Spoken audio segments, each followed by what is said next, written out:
Vpis v osnovno šolo poteka v mesecu februarju za šolsko leto, ki se začne septembra istega leta. Starši morajo v prvi razred osnovne šole vpisati otroke, ki bodo v koledarskem letu, v katerem bodo začeli obiskovati šolo, dopolnili starost 6 let. Vpisi na osnovni šoli Gradec bodo potekali med 4. in 12. februarjem. Imamo 5 enot, 3 svetovalne delavke, ki bodo vpisovali učence. Po enotah je zdaj vseh učencev je 97, po enotah pa potem na Maticih imamo 34, na Vačah 16, v Hotiču 14, v Kresnicah 5 in v Jevnici 10 prvošolcev bodočih za vpis, vkolikor seveda ne bo kakšnih odlogov.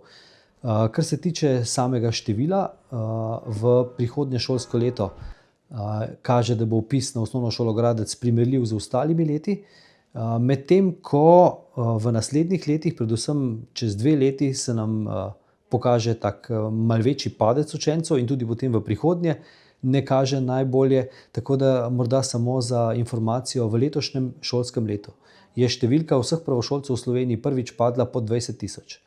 In čez 2 leti bo ta številka prvič padla pod 16 tisoč. Tako da, kar se tiče natalitete, mislim, da smo lahko vsi eno malo zaskrbljeni.